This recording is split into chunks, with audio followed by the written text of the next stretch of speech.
हाँ, तो बच्चों हमने पिछली कक्षा में आपको भारत के भूगोल की सामान्य जानकारी के बारे में बताया। अब हमने देखा कि भारत की भौतिक संरचना को देखो। भारत की भौतिक संरचना जो है उससे एक क्वेश्चन आपसे एग्जाम में पूछा जाना है। भारत की भौतिक संरचना की बात करें तो भारत को प्रमुख 5 भागों में हमने बांटा है। कितने भागों में? 5 प्रमुख भागों में बांटा है।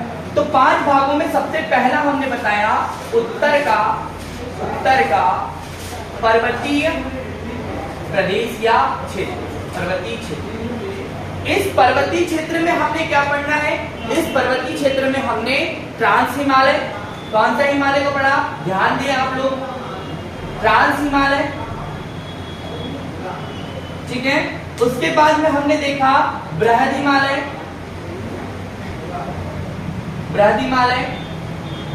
लघु हिमालय और शिवालिक श्रेणी को हमने यहां पर आपको दिखाया।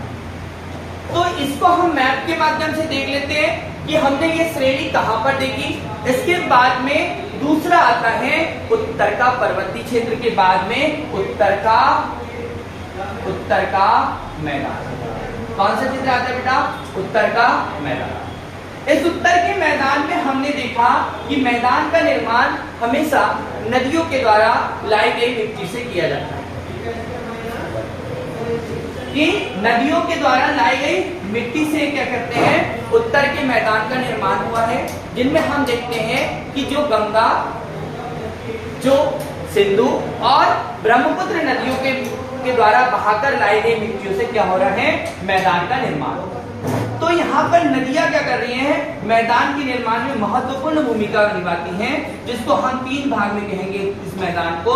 एक तो सिंधु नदी का मैदान होगा, सिंधु नदी का मैदान। दूसरा आपका जो है गंगा नदी का मैदान, गंगा नदी का मैदान होगा। तीसरा जो है सिंधु गंगा और तीसरा जो है वो ब्रह्मपुत्र नदी का मैदान होगा।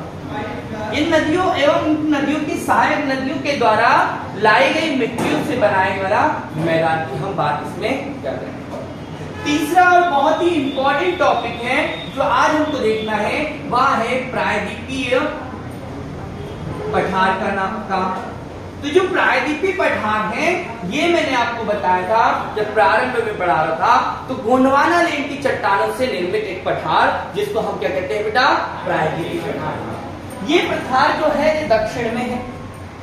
तो इसको हम कुछ इस तरह से देखते हैं कि पहले हमने आपको बता चुके हैं, पहले क्या बता चुके हैं कि उत्तर के पर्वतीय क्षेत्र में हमने ट्रांस हिमालय को बांटा था। कितने भागों में? 3 भागों में। ट्रांस हिमालय को कितने भागों में बांटा? 3 प्रमुख भागों में बांटा।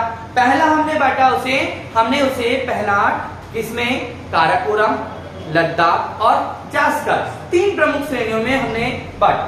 तो देखते हैं इसको आगे। जो भारत है कुछ इस तरह से आपको देखने को मिलेगा भारत, ठीक है। भारत के उत्तर में कौन सा पर्वत श्रृंखला है? तो भारत के उत्तर में हिमालय पर्वत श्रृंखला है,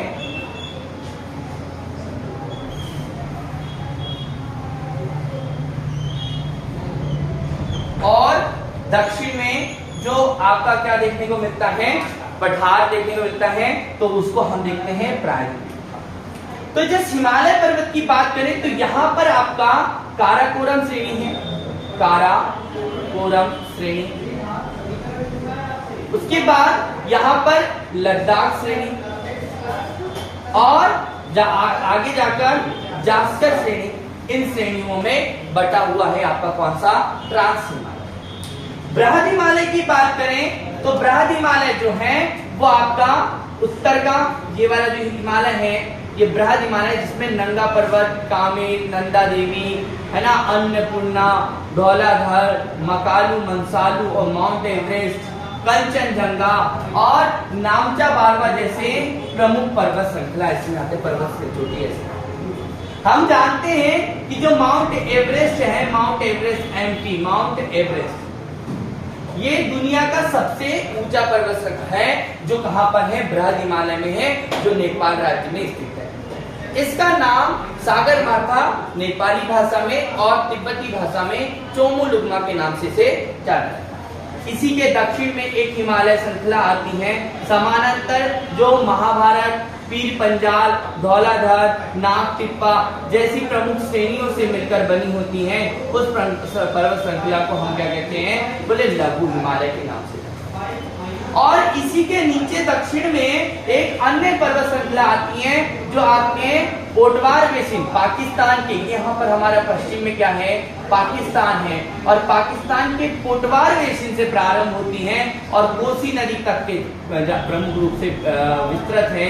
इस श्रृंखला को हम कहते हैं शिवालिक। मैंने आपको बताया था कि पूर्व में आपकी ये श्रृंखला जो है पूर्व में जाते जाते सक्रिय हो जाती है, जबकि इनकी चौड़ाई पश्चिम में जाता है। हिमालय पर्वत 3000 किलोमीटर में फैला हुआ है और इसकी औसत ऊंचाई 6100 मीटर है। कितनी है बेटा, 6100 मीटर औसत ऊंचाई। तो जो हिमालय पर्वत है तो 6100 मीटर ऊंचा है। इस पर्वत श्रृंखला में सबसे ऊंचा पर्वत कौन सा है, माउंट एवरेस्ट, जो पश्चिम में अधिक चौड़ा एवं पूर्व में सकरा है।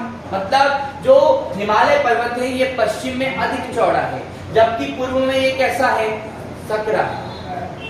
ठीक है। इसके बाद में ये तीनों जो श्रेणियां हैं पूर्वोत्तर भारत में जाकर आपस में मिल जाती हैं, जिसको हम कहते हैं डाफला, मिकी, अबोर और मिस्मी पर्वत।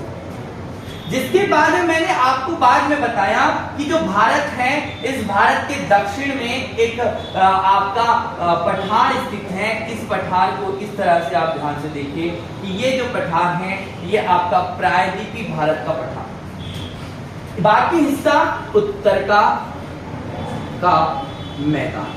इस मैदान का निर्माण गंगा, ब्रह्मपुत्र और सिंधु नदी के द्वारा किया गया।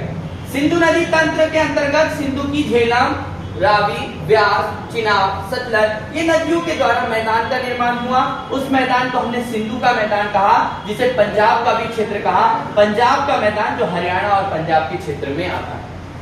जबकि उत्तर के मैदान में हम मुख्य रूप से गंगा नदी के मैदान को देखते हैं, जो गंगा नदी एवं उसकी सहायक नदियों के द्वारा लाई गई मिट्टियों से निर्मित है। उस मैदान को हम क्या कहते हैं, आपका उत्तर का मैदान कहते हैं। और इस मैदान का क्षेत्रफल लगभग 7.5 लाख वर्ग किलोमीटर है, जिसकी आकृति धनुषाकार है। इसके अंतर्गत अगर हम देखें तो इसके अंतर्गत पंजाब, हरियाणा, ठीक है, आपके राजस्थान, उत्तर प्रदेश, दिल्ली, आपका बिहार, झारखंड, पश्चिम बंगाल, उड़ीसा और असम क्षेत्र इसमें मुख्य रूप से आते हैं। इस मैदान के बाद की बात करें तो इस मैदान के दक्षिण में एक पठार स्थित है, जिसको हम प्रायद्वीपीय पठार कहते हैं। जैसा कि मैंने पहले आपको बताया कि प्लेट टेक्टोनिक सिद्धांत के अनुसार एक यूरेशिया प्लेट है और एक इंडो अफ्रीकन प्लेट है। जब आपस में ये टकराती हैं तो तैतीस सागर के मलबों से हिमालय पर्वत का निर्माण होता है। एक बार मैं फिर से बता देता हूं कि एक कौन सी प्लेट है, एक यूरेशिया प्लेट। यूरेशिया प्लेट क्या होता है कि आपको बता दूं कि 1960 के दशक के अमेरिकी वैज्ञानिक जो भूगोलविद हैं वो है प्लेट टेक्टोनिक सिद्धांत देने वाले हैरी हेस। हैरी हेस ने कहा कि दुनिया में जो है लगभग 20 छोटी प्लेटें और 6 बड़ी प्लेटों के बारे में उसने बताया। वैसे तो 100 प्लेटों के बारे में, लेकिन 20 छोटी प्लेट और 6 बड़ी प्लेटों के बारे में उन्होंने चर्चा की। कहा कि प्रारंभ में पृथ्वी के जो महाद्वीप हैं, 7 बड़े महाद्वीप हैं, वे एक ही थे और ये प्लेटों आपस में समुद्र पर जो प्लेट है ये आपस में दूर हटते गई और जिसके कारण आज की स्थिति, आज के वर्तमान महाद्वीपों को हम देखते हैं। तो अफ्रीका महाद्वीप से एक इंडो अफ्रीकन प्लेट अलग हुई और वो अफ्रीकन प्लेट जो इंडो अफ्रीकन प्लेट कहते हैं उसको हमने गोंडवाना, जो ऑलरेडी जानते हैं कि गोंडवाना लैंड की प्लेटें हैं, और यहाँ पर अंगारा लैंड का भाग है जो आपस में टकराया। यहाँ पर पहले से ही एक सागर है, उसका नाम है तैतीस सागर, और तैतीस सागर के मलबों में थोड़ा सा दबाव हुआ, बलन हुआ। इनके आपस में टकराने से एक नवीन वलित पर्वत का निर्माण हुआ। वही पर्वत क्या है, हिमालय। और जिसका अध्ययन हम कर रहे हैं वो गोंडवाना लैंड में स्थित गोंडवाना लैंड का भाग प्रायद्वीपीय पठार है, जिसे हम यहाँ पर लिख दे रहे हैं प्रायद्वीपीय पठार। ये दक्षिण का पठार। ये किसका पठार है बेटा? दक्षिण का पठार। बहुत ध्यान से समझना। अब इस प्रायद्वीपीय पठार की बात करें तो ये बहुत ही आर्कियन क्रम की चट्टानों से लेकर तृतीय युग की चट्टानों तक के इसमें सभी प्रकार की चट्टानें यहाँ पर आपको देखने को मिलेगी। खनिज संपदा से संपन्न ये आपका प्रायद्वीपीय पठार गोंडवाना लेन का भाग है। आपको मैंने अगर पहले भी बताया कि प्रारंभ में पृथ्वी जो है वो दो भाग हुआ करते थे, एक पेंजिया और एक पैंथालाजा। पेंजिया जो है वो जलीय भाग है, जबकि पेंजिया जो है वो स्थलीय भाग है, पैंथालाजा जो है वो जलीय भाग। ये आपस में टूट जाता है कुछ इस तरह से। अगर आप देखें तो आपका पेंजिया जो है, ये वाला पेंजिया है, ये पेंजिया जो है टूट जाता है और वो कुछ इस तरह से अंगारा लैंड और गोंडवाना लैंड, ये ऊपर वाला अंगारा लैंड, नीचे वाला गोंडवाना लैंड में बदल जाता है। बाद में जाकर अंगारा लैंड तीन बड़े महाद्वीप उत्तरी अमेरिका, यूरोप और एशिया में बदल जाता है, जबकि गोंडवाना लैंड फिर अन्य महाद्वीप दक्षिण अमेरिका, अफ्रीका, ऑस्ट्रेलिया, अंटार्कटिका वाले भाग से अलग हो जाता है। तो अफ्रीका महाद्वीप से टूटा हुआ एक भाग किससे टकराता है? यूरेशिया प्लेट से टकराता है और इनमें बलन पड़ने के कारण क्या होता है बेटा? एक पर्वत का निर्माण होता है। उस पर्वत का नाम क्या है? हिमालय पर्वत। आप लोग देख ही रहे हैं हिमालय पर्वत जो है ये है बृहद हिमालय, ठीक है। इसके बाद में यहाँ पर मध्य में आ जाएगा कौन सा? लघु हिमालय, और दक्षिण में आ जाएगा यहाँ पर शिवालिक, ठीक है। तो ये आपको, तो अब हम पढ़ते हैं प्रायद्वीप पठार को।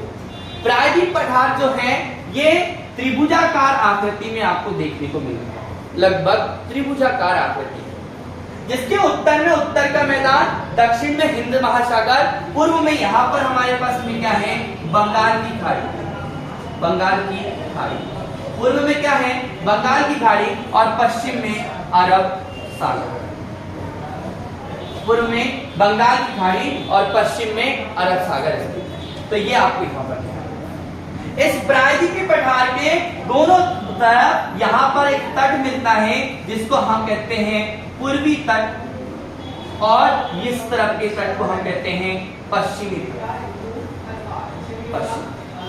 जो भारत का प्रायद्वीपीय पठार है जिसके अंतर्गत विभिन्न प्रकार की हमें संरचनाओं को पढ़ने को मिलेगा, जिनमें हम देखते हैं कि प्रायद्वीपीय पठार के अंतर्गत अरावली का पठार, अरावली पर्वत। आप सब जानते हैं कि जो अरावली पर्वत है ये गुजरात के पालनपुर से प्रारंभ होकर दिल्ली के मजनू के टीले तक के लगभग 800 किलोमीटर में फैला ये दक्षिण, आपका दक्षिण पश्चिम से उत्तर पूर्व तक फैला हुआ है, जो 800 किलोमीटर है, जो गुजरात, राजस्थान, हरियाणा और दिल्ली में फैला हुआ है, तक विस्तृत है। और ये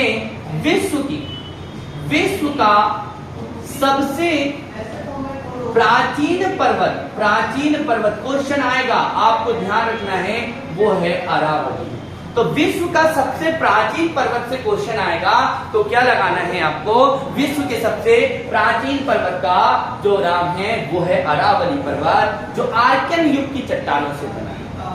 बच्चों याद रखना है कि ये चट्टानें जो हैं वो तीन प्रकार की होती है, एक आग्नेय, आपकी आग्नेय, अवसादी और कायनिक, ठीक है। तो यहाँ पर ये आग्नेय चट्टान और वो परिवर्तित हो गई हैं, तो ये सबसे प्राथमिक चट्टान यहाँ खनिज संपदा है।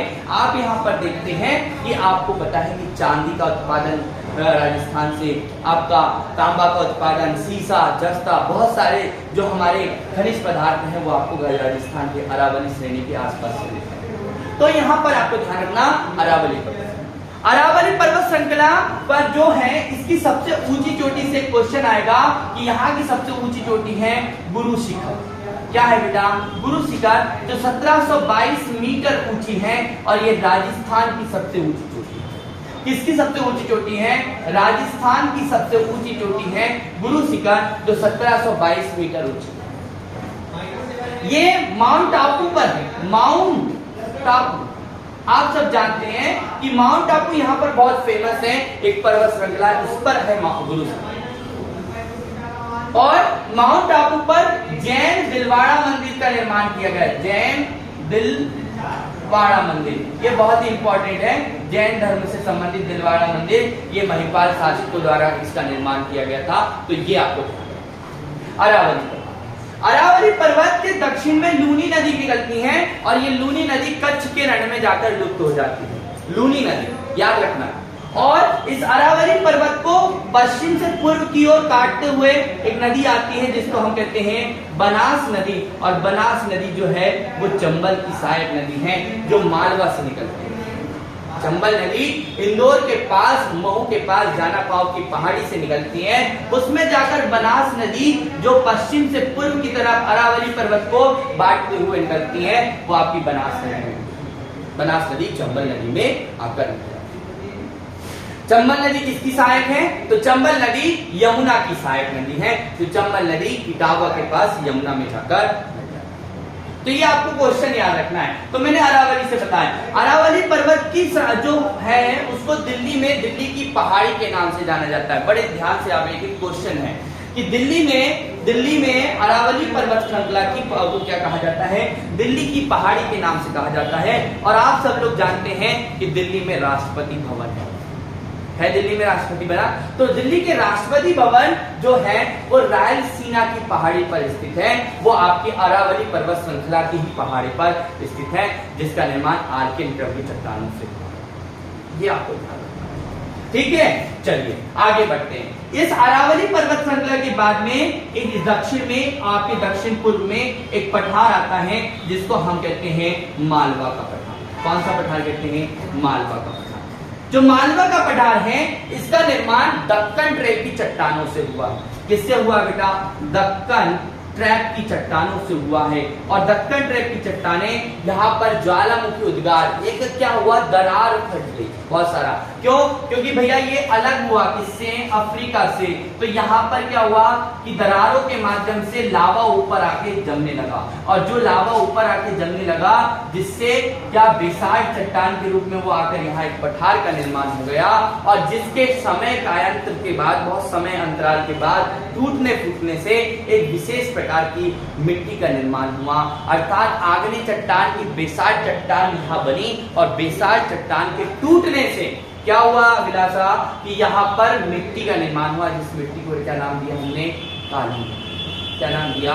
काली। तो मालवा का पठार काली मिट्टी से प्रचुर पठार है। यहाँ पर काली मिट्टी सर्वाधिक पाई जाती है। और मालवा के पठार को गेहूं की डलिया कहा जाता है क्योंकि यहाँ पर सर्वाधिक गेहूं का उत्पन्न होता है। और मध्य प्रदेश में सर्वाधिक नदियों का उद्गम भी किसमें होता है? मालवा के पठार से ही माना जाता है। या मध्य प्रदेश को नदियों का मायका कहा जाता है। मध्य प्रदेश को अभी वर्तमान में टाइगर स्टेट का नाम फिर से दे दिया गया क्योंकि यहाँ पर टोटल 701 टाइगर पाए जाते हैं। कितने? 701 टाइगर। तो मालवा का पठार, इस मालवा के पठार की सबसे ऊंची चोटी को सिगार की चोटी के नाम से जाना जाता है। क्या नाम से जाना जाता है बेटा? सिगार की चोटी मालवा। और इसकी ऊंचाई जो है वो 881 मीटर है। यहाँ से एक क्वेश्चन आपको बनेगा कि मालवा का पठार 881 मीटर ऊंचा एक यहाँ पर एक चोटी है जिसको मालवा की सर्वोच्च चोटी कहते हैं। और यहाँ पर विंध्य पर्वत श्रृंखला। मालवा के पठार में आपको गेहूं, सोयाबीन का उत्पादन, काली मिट्टी की यहाँ पर प्रचुर मात्रा, ये सब चीजें जो है आपको मालवा के पठार में, ठीक है।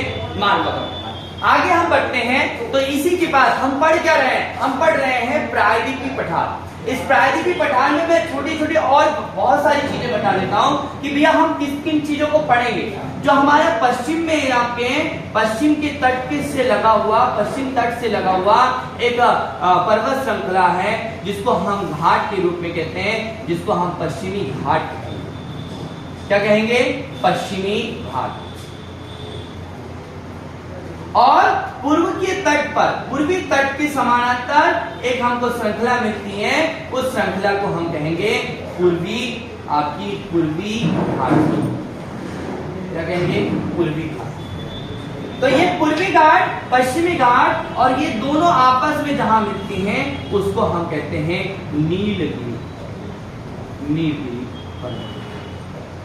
क्या कहते हैं? नीलगिरी। तो ये हमें प्रायद्वीपीय पठार में पढ़ना। इस मालवा के पठार के दक्षिण में एक पठार आपको मिलेगा, उस पठार का नाम है दक्कन का पठार। क्या पठार बेटा? दक्कन का पठार। मालवा के पठार के बीचों बीच से एक श्रेणी गुजरती है जो उत्तर भारत को दक्षिण भारत से अलग करती है। उस श्रेणी का नाम आप सब लोग जानते हैं, उस श्रेणी का नाम विंध्य पर्वत श्रृंखला। क्या नाम है? विंध्य पर्वत श्रृंखला। ये पर्वत श्रृंखला उत्तर भारत को दक्षिण भारत से अलग करती है। इस विंध्य पर्वत श्रृंखला के 3 भाग हैं, जिसे विंध्य, भांडेर और कैमूर के नाम से जानते हैं। इस पर्वत श्रृंखला के 3 भाग हैं, जिसे विंध्य, भांडेर और कैमूर के नाम से जानते हैं। और ये श्रेणी झारखंड में जाकर पारसनाथ की पहाड़ी के नाम से जानते हैं, जो झारखंड की सबसे ऊंची है। इस विंध्याचल पर्वत श्रेणी के समानांतर के दक्षिण में एक नदी बहती है, उस नदी का नाम आप सब लोग जानते हैं, नर्मदा नदी कहते हैं। ये नर्मदा घाटी है। और नर्मदा नदी के दक्षिण में एक पर्वत श्रृंखला आपको देखने को मिलती है, उस पर्वत श्रृंखला का नाम सतपुड़ा पर्वत श्रृंखला है, जहां राजपीपला पश्चिमी भाग, राजपीपला, महादेव और आपकी एक है मैकाल श्रेणी के नाम से जाना जाता है। मैकाल श्रेणी अमरकंटक से ही नर्मदा नदी का उद्गम होता है, जो पूर्व से पश्चिम की दिशा में बहते हुए, जो मैंने आपको पहले बताया था कि यहाँ पर कच्छ की खाड़ी है और यहाँ पर कौन सी खाड़ी है मयूर? खंभात की खाड़ी। कौन सी खाड़ी है? खंभात की खाड़ी। और यहाँ पर कौन सी खाड़ी है भैया? कच्छ की खाड़ी।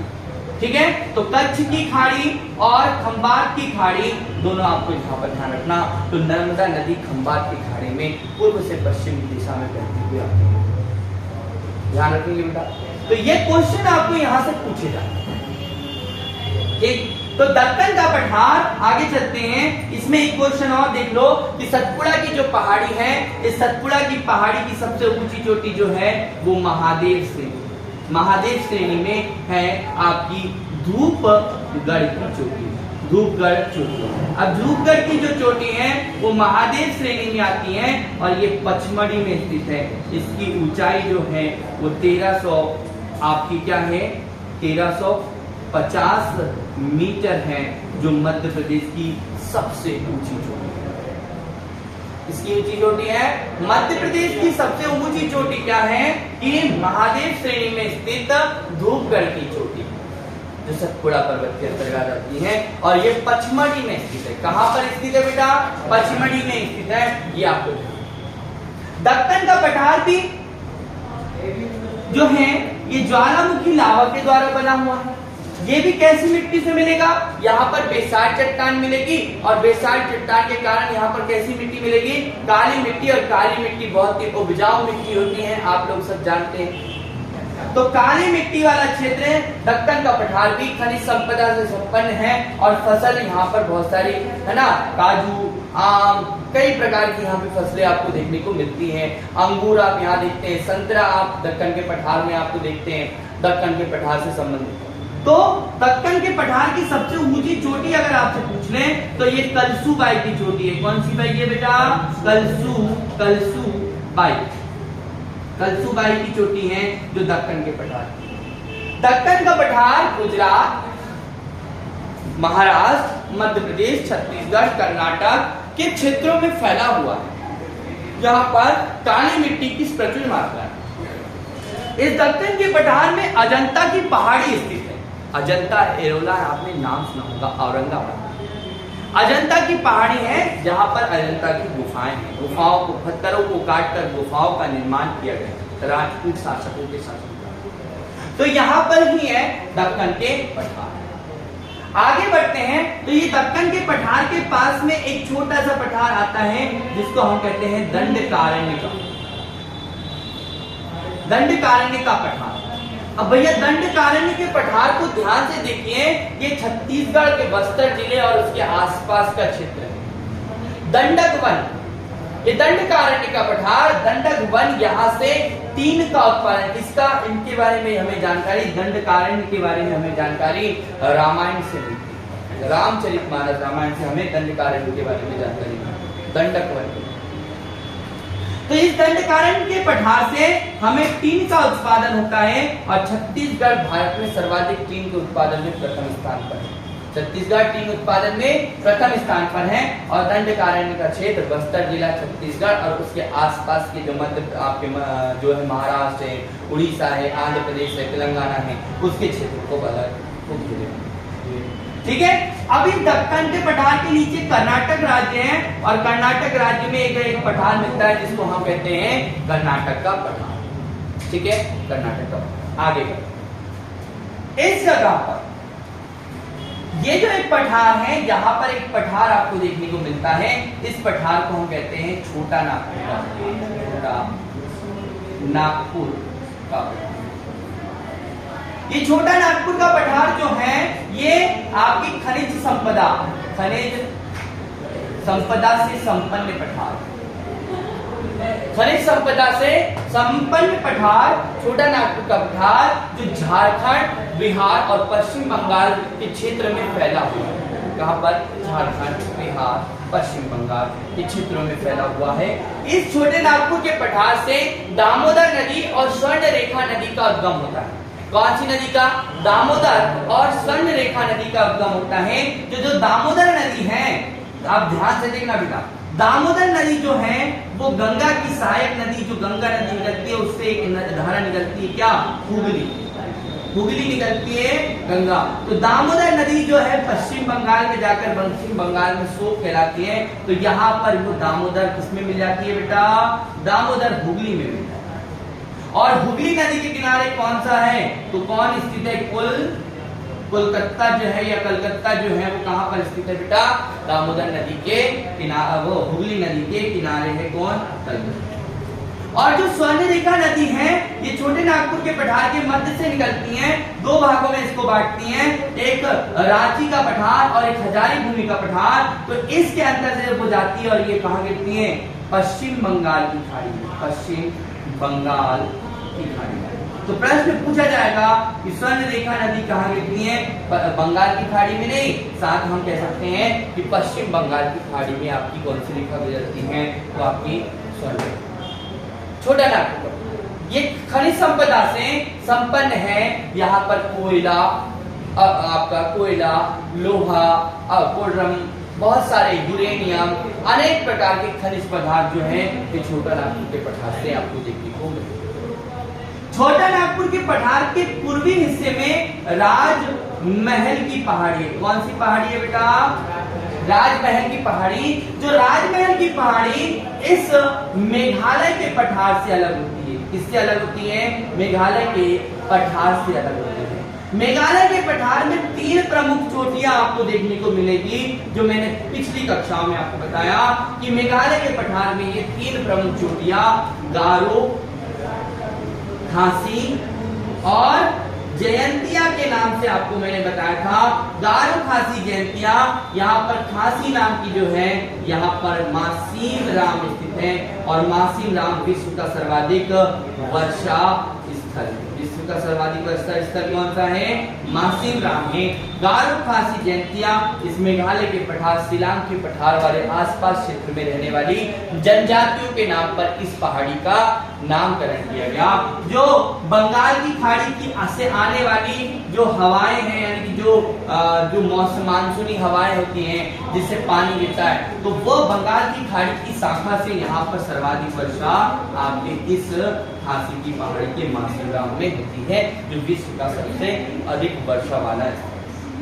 तो इस राजमहल की पहाड़ी और इस मेघालय के पठार के बीच में एक विशेष प्रकार के यहाँ पर एक गैप दिख रहा है, जो आपकी गंगा नदी और आपकी ब्रह्मपुत्र नदी के बहाव के कारण यहाँ एक गैप का निर्माण होता है, यहाँ एक मैदान का निर्माण होता है। उसको कहते हैं मालदा गैप। क्या कहते हैं? उसको कहते हैं मालदा गैप। यहाँ पर आप आप देखते हैं कि उत्तराखंड के गंगोत्री ग्लेशियर से गंगा नदी का उद्गम होता है और मानसरोवर झील के पास से आप क्या नदी होता है जिसको हम कहते हैं ब्रह्मपुत्र नदी का उद्गम होता है। और ये ब्रह्मपुत्र नदी मालदा के यहाँ पर आपके बांग्लादेश में जाती है, तो जमुना और पद्मा कहलाती है। और यहाँ पर विशेष प्रकार के क्योंकि छोटा नागपुर का पठार या राजमहल की पहाड़ी और मेघालय का पठार एक ही है। मेघालय का पठार प्रायद्वीपीय पठार का ही भाग है जो गंगा और ब्रह्मपुत्र नदी के बहाव के कारण, टूटने के कारण अलग अलग।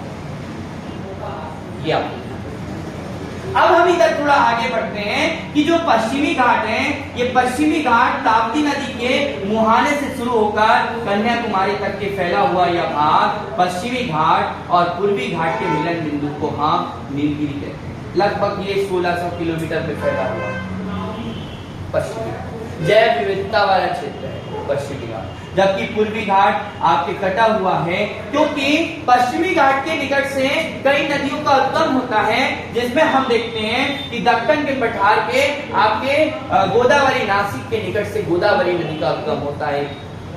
कर्नाटक के जैसे महाराष्ट्र के महाबलेश्वर से कृष्णा नदी का और कर्नाटक के ब्रह्मगिरी की पहाड़ी से आपकी कावेरी नदी का उद्गम होता है। और ये नदियां आपस में क्या करती हैं, इस पठार को दो अलग, इस जो श्रृंखलाबद्ध पूर्वी घाट है उसको क्या कर देती हैं, अलग अलग कर देती हैं। तो ये आपको क्वेश्चन पूछा, एक क्वेश्चन यहाँ से, नीलगिरी पर्वत जो जिसकी सबसे ऊंची चोटी डोडा बेटा की चोटी है और दक्षिण भारत की सबसे ऊंची चोटी अन्ना मलाई की पहाड़ी पर अन्नाई मुदी है। ये सबसे बड़ी चोटी है, सबसे ऊंची चोटी है किसकी बेटा, दक्षिण भारत की सबसे ऊंची चोटी अनाई मुदी की पहाड़ी, अन्ना मलाई की पहाड़ी पर अनाई मुदी है। और दक्षिण भारत की दूसरी सबसे ऊंची नीलगिरी की पहाड़ी की डोडा बेटा। नीलगिरी पहाड़ी पर एक टोडा जनजाति रहती है जो पशुपालन का कार्य करती है, नीलगिरी की डोडा, ठीक है। और पश्चिमी घाट पूर्वी घाट के मिलन बिंदु बता दिया। यहाँ दक्षिण में जाते हैं तो कार्डोमम या इलायची, ये दक्षिण में इलायची की पहाड़ी आपको यहाँ पर देखने को मिलती है। तो मैंने आपको यहाँ पर प्रायद्वीप भारत से संबंधित जो भी संरचना है वो बताई, जिसके अंतर्गत अरावली, मालवा, यहाँ पर बुंदेलखंड का पठार, छोटा नागपुर का पठार, मेघालय का पठार, दंडकारण्य का पठार, दक्कन का पठार, कर्नाटक का पठार, तेलंगाना का पठार, ये बताया। साथ ही पश्चिमी घाट और पूर्वी घाट के बारे में बताया, जिनका मिलन बिंदु क्या है, नीलगिरी पर्वत है। आपकी अरावली पर्वत श्रृंखला की सबसे ऊंची चोटी जो है माउंट टापू पर स्थित क्या है, गुरु शिखर है, जिसकी ऊंचाई 1722 मीटर है। तो आपको मैंने यहाँ पर सामान्य रूप से प्रायद्वीपीय भारत के बारे में बताया। आगे भी मैं इसको कंटिन्यू आपको बताऊंगा। इससे संबंधित कोई भी प्रश्न हो तो आप लोग पूछ सकते हैं।